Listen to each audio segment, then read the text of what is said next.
지난 9일 국회가 제출한 이상민 행정안전부 장관의 탄핵소추 의결서를 접수받은 헌법재판소. 주심 재판관으로 이종석 헌법재판관을 배당한 사실이 오늘 확인됐습니다. 무작위 전자배당을 통해서 주심 재판관을 정했다라고 하지만 아이러니하게도 윤석열과 친분이 두터울 뿐 아니라 국민의힘 색채가 짙은 재판관이라는 지적을 받아왔던 사람이기 때문에 그의 편향성으로 이상민 장관의 탄핵소추가 받아들여지지 않을 가능성에 대한 우려의 목소리가 나오고 있습니다. 이종석 재판관, 국민의힘 전신인 자유한국당의 추천으로 헌법재판소의 재판관이 된 사람입니다. 국민의힘 추천 인사답게 헌법재판소 안에서는 가장 뚜렷한 보수적 성향을 드러내왔던 재판관인데 그의 행보가 이를 뒷받침해줘 왔죠. 이를테면 고 백남기 선생님에 대한 경찰의 직사살수 행위에 대한 위헌 여부에 대해 각하 의견을 내놨던 재판관이고요. 공수처의 설치가 헌법에 위반된다라는 의견을 내기도 했으며 근로자의 단순 파업이 업무방해죄에 해당한다고 보는 것이 합헌이다라는 의견을 낸 바가 있습니다. 뿐만 아니라 사법농단 사건 중 하나인 키코 사태 판결에 연루된 의혹도 받은 바 있죠. 이종석 재판관이 수출 중소기업들에 대해서 막대한 손실을 입혔던 파생금융 상품 키코가 불공정 상품이 아니다라고 판결을 하면서 중소기업들에 대해 상당한 손해를 끼쳤던 것이 과거 인사청문회 과정에서 드러난 바 있지 않습니까? 키코 사태는 여러분들도 기억하시겠지만 1998년쯤 환율이 지속적으로 하락을 하면서 많은 기업들이 손해를 보고 도산을 하던 시기에 기업들은 환율이 떨어짐에 따른 손해를 방어하기 위해서 은행에서 추천하는 금융상품에 손을 대기 시작했었습니다. 이때 상당수의 기업들이 가입한 상품이 바로 키코였죠. 중소기업 중앙회가 시행한 설문조사에 응했던 102개의 기업 중에 88%가 키코에 가입했을 정도로 대다수의 기업들이 가입한 인기 상품이었습니다. 문제는 키코가 환율 변동의 상한선과 하한선을 정해놨다는 점인데, 이를테면 정해놓은 상한 이상으로 환율이 오르게 되면 약정액의 1, 2배를 계약 종료 시에 은행에 매도해야 하고, 하한선 이하로 떨어지게 되면 계약 자체가 해지되어서 환 손실을 입는 상품이었던 거예요. 리스크가 굉장히 컸겠죠. 그런데 여기에 더해 은행들이 키코보다 더 업그레이드된 레버리지 키코 상품을 판매했는데, 레버리지 키코 상품은 추가 수익의 2배를 주겠다라고 한 거예요. 문제는 앞서 키코의 단점 역시도 곱하기 2가 되는 거죠. 결국에는 키코로 인해 줄도산하게 된 기업들이 단체로 손해배상 소송을 걸게 된 건데, 소송의 이유는 정당했습니다. 키코가 기업의 이익은 제한되어 있는 데다가 손실이 크게 발생하게 되어 있는 구조인데, 반면 은행은 수수료로 차익을 보전받을 수 있도록 설계되어 있기 때문에 상품 계약이 애초부터 불공정했고요. 그리고 은행이 키코 상품의 위험성을 제대로 설명하지 않았고 환율 하락세를 은행들이 전망하고 있었기 때문에 기업들의 피해를 예상하고 만들어진 상품이었다는 비판을 받아왔습니다. 하지만 결국 2013년 양승태 대법원장을 재판장으로 했던 대법원 전원합의체가 불공정하지 않다, 이는 정당한 금융상품이다 라고 결정하면서 은행의 손을 들어주게 된 것인데, 이게 2018년 양승태 전 대법원장과 박근혜 정부가 판결을 거래했던 사법농단 사건에 이 키코 사건이 포함되어 있음이 밝혀지면서 판결에 문제가 있음이 드러났던 겁니다.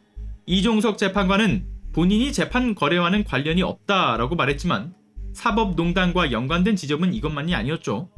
아이러니하게도 사법농단에 개입되어 있는 임성근 부장판사에 대한 탄핵심판 청구에 대해서 부적법하다라는 각하 의견을 내기도 했습니다. 그러니까 지금까지 말씀드린 것처럼 그 행보를 보게 되면 그 누구보다 뚜렷하게 국민의힘과 그 결을 함께 해왔다라고 보여지는데, 여기에 대해 가장 중요한 점은 이종석 재판관이 윤석열 대통령과 서울대법대 79학번 동기로 시작해서 지금까지 아주 오랜 기간 동안 친밀한 관계를 유지해왔다는 점이에요. 윤석열이 재학 중에 친하게 지낸 5인방 중에 한 명으로 알려져 있는데요. 이 그룹은 종종 당구도 치고 카드놀이도 하고 자취도 하면서 중마고우처럼 친하게 지냈다고 알려져 있습니다. 실제 이 친밀함이 문제가 될 것이 분명하니까 지난 2021년 6월에는 윤석열 당시 검찰총장이 청구한 검사징계법에 대한 헌법소원 사건을 회피하기도 할 정도로 이미 두 사람의 관계는 유명하죠. 이렇듯 논란이 있는 이종석 재판관이 주심 재판관으로서 앞으로 이상민 장관의 탄핵소추의 심리 과정에 재판관 평의 절차 등을 이끌며 발제를 맡게 된다는 것인데, 편향된 시선으로 재판에 임할 가능성이 매우 높다라는 지적이 나오고 있는 것이죠. 그러나 헌법재판소 측에서는 이렇게 주장합니다. 무작위 전자배당을 통해서 진행된 것이라 절차상에는 아무런 문제가 없다라고요. 하지만 지난 2018년 당시 현직에 있던 한 고등법원 부장판사가 법원의 배당 시스템에 대해서 폭로했던 바가 있었죠. 사건이 접수되어서 사건 번호를 부여하는 단계부터 개입이 가능하다라고요. 본래 접수되는 순서대로 사건 번호를 부여하게 되어 있지만 법원 직원을 통해서 나중에 사건을 별도로 접수시켜 특정 접수 번호를 부여할 수 있게 되는데, 이 부여된 접수 번호에 다른 재판부를 제외하게 만드는 조건값을 설정할 수 있다라는 겁니다. 즉, 특정 재판부에 배당되도록 전산 시스템을 운영할 수 있다라는 거죠. 이런 폭로가 있고 난 뒤로 배당 조작에 대한 문제가 여전히 해결되지 않았는데, 무작위 배당을 통해서 마침 아이러니하게도 국민의힘에서 추천했으며 윤석열과 친분이 두터운 사람이 주심 재판관으로 배당되었다. 저는 이 바닥에 우연은 없다라고 봅니다. 그렇기에 헌법재판소에 묻고 싶네요. 혹시 헌재가 말하고 있는 무작위라는 것은 무척 자기적이다라는 말에 줄임말로 쓰이고 있는 건 아닙니까? 이에 대한 답을 요구하면서 이번 소식 마치도록 하겠습니다. 모든 식물의 제왕 산삼, 산양산삼으로 왔습니다. 지리산에서 왔습니다. 7년을 기다렸습니다. 산양산삼 추출액 순 100%, 산양산삼 순백 한 뿌리를 한 병에 담았습니다. 아무도 상상 못한 조건, 홍삼값에 산양산삼을 드립니다. 귀한 분께 잊지 못할 선물을 해보세요. 문의 전화 1666-1080. 홍삼값에 산삼을 드실 수 있는 기회에 이 지리산 800고지에서 자란 이 자연 산삼에 버금가는 산양산삼 추출액 순 100% 액기스 제품 산삼 순백입니다.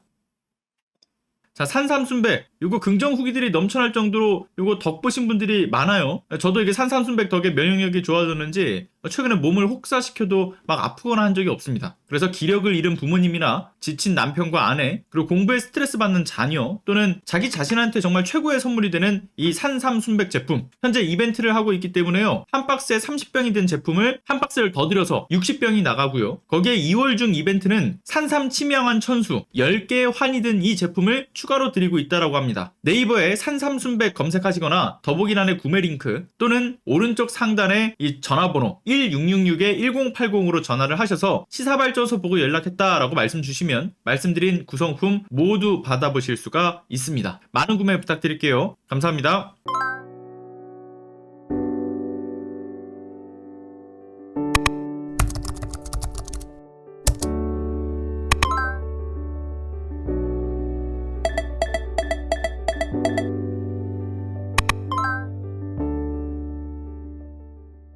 안녕하세요. 시사발전소 소장 한지입니다. 시사발전소는 진실을 찾는 민주언론으로서의 역할을 다하기 위해서 다양한 방법으로 활동을 이어나가고 있습니다.